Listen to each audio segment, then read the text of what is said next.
What are we doing? Physics.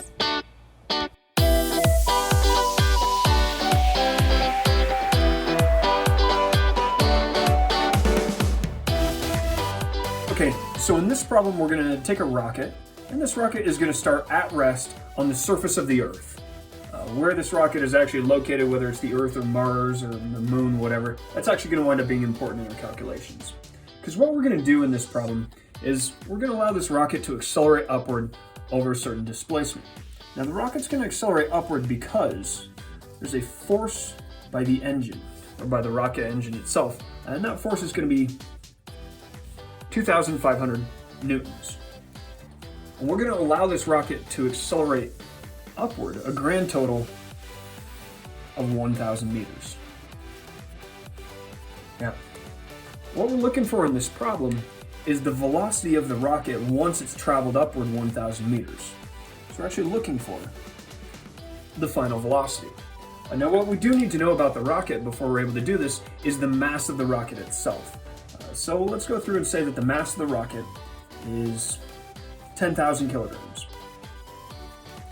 The reality here is a question like this is something you can probably already solve using Newton's second law and kinematics. And what I want to go through and do today is solve this problem using energy instead of Newton's laws and kinematics, just to show you how we can actually apply energy and work to a situation like this. So in order to figure out this final velocity, what we're going to do is we are going to use something called the work-energy theorem.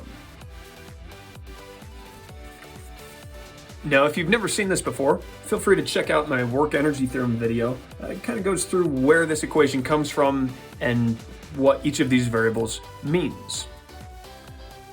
Now, you may remember if you've watched that video, the way I choose to look at this is actually graphically. And so what we're going to do is we're going to draw a box. And this box is going to represent the mechanical energy of the system. When I say the system in this case, what I mean is the rocket. So mechanical energy, you'll remember, is broken up into two parts: kinetic energy and potential energy. In this case, all the potential we're ever dealing with is gravitational potential. And what we're going to do is we're going to apply the work-energy theorem to the situation of the rocket. And that'll allow us to solve for the final velocity of the rocket itself. So in order to understand how to use this, what I want to do is actually look over here at the sort of graphical representation of this equation. And what we're going to do is we're going to look at the forces and really the works that are being done on the rocket. Now I think it's somewhat clear this force by the engine is acting upward, and the rocket is going to move upward, so there's going to be some work done by the engine. The engine is going to turn chemical energy and its fuel into ultimately kinetic energy. So that means we're taking an outside energy source and using it to contribute to the kinetic energy of the rocket itself. So we're going to say this is the work done by the engine, the work being the result of the force over displacement. Now the way we've drawn this, it looks like there's only one force acting on this rocket, but you'll remember we're having this rocket take off from the surface of the Earth. And that means we can't forget about gravity.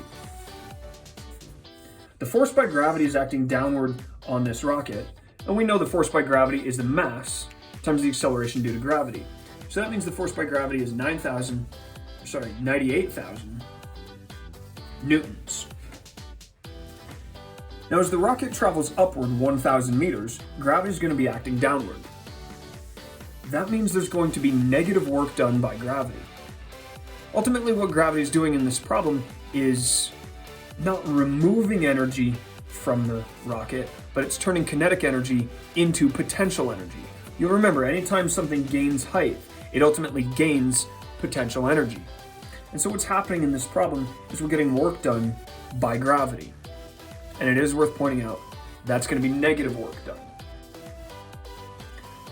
So now that we have a better handle on the free body diagram of this rocket, showing all the forces acting on the rocket, we can look at the works being done on the rocket itself.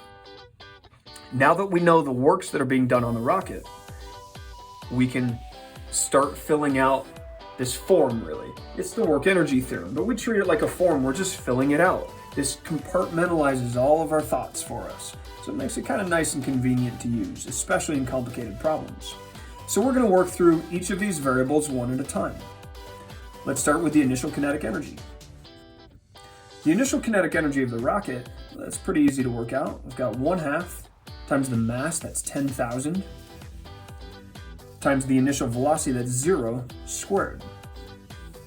Now, if you're unfamiliar with the kinetic energy equation, there's a link up here so you can see how that is in fact derived, and so that you can see the different variables that are at work in the kinetic energy equation. Luckily enough for us, this works out to be 0. Our initial potential energy is going to be a similar story. Initial potential is going to be the mass, that's 10,000, times the acceleration due to gravity, that's 9.8, times the initial height. Remember, the rocket's starting at rest on the ground, so our initial height's 0. That means the initial potential is 0.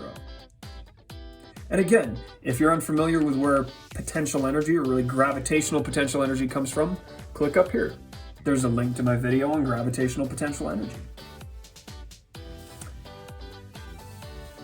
So far we've seen 2 initial energies of 0. Really what this means is our initial kinetic and potentials are 0, or you could say the rocket starts with no mechanical energy.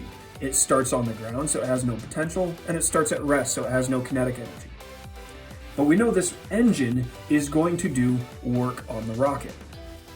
Now, because the engine is doing work on the rocket to change the total mechanical energy, we would say it's not conserving the total mechanical energy of the rocket. Therefore, this is non-conservative work. So when we get to this little term right here, this means non-conservative work. The only non-conservative work being done in this problem is in fact the work by the engine. Going back to our equation for work, we've got the force by the engine multiplied by the total displacement, that's going to be height, times the cosine of the angle between these, which is 0. Now, if you're not sure where this equation came from, click up here. You can take a look at the mechanical work video that I have explaining exactly how we calculate work. So filling in some values for this, we're going to have 250,000 newtons, not joules, newtons of force acting upward over a displacement of 1,000 meters. Realize this cosine of 0 is equal to 1. And this is going to give us a total work done of 2.5 times 10 to the 8th joules. Ultimately, what this is telling us is the engine is going to do 2.5 times 10 to the 8th joules of work. It's going to increase the mechanical energy of the rocket by this amount. Moving on to the other side of the equals sign, we start getting at what we're trying to solve for, the final kinetic energy. Now, we're not actually trying to solve for the final kinetic energy, but you'll see when we fill out kinetic energy being 1/2 10,000 v final squared, yeah, we don't know the final velocity, but that's what we're trying to solve for. And you'll see in a minute how we put all this together to solve for the final velocity. So we'll just leave this as a bit of a formula right now, since we don't know VF. Now let's solve for our final potential. This is our final gravitational potential, which is going to be the mass of the rocket, times the acceleration due to gravity, times the final height. That's 1,000 meters. This gives us a final gravitational potential of 9.8 times 10 to the 7th joules. So what we've done in all of this work is we've figured out each of these 5 variables within the work energy theorem independently. Now we're going to put them all together in hopes of solving for the final velocity. So just working our way across the list, initial kinetic energy is 0. Initial potential is 0. Plus our non-conservative work is 2.5 times 10 to the 8th. And that's going to equal the final kinetic, that's 5,000 VF squared, plus our final potential, 9.8 times 10 to the 7th. Now we do a little bit of algebra, and we find that the final velocity is equal to 174 meters per second.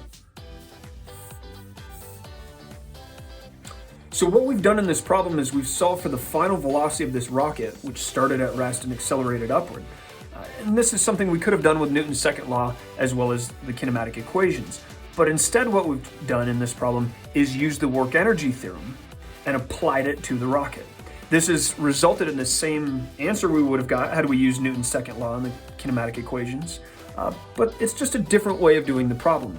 And you'll find sometimes it's more convenient to use energy, sometimes it's more convenient to use the second law in kinematics.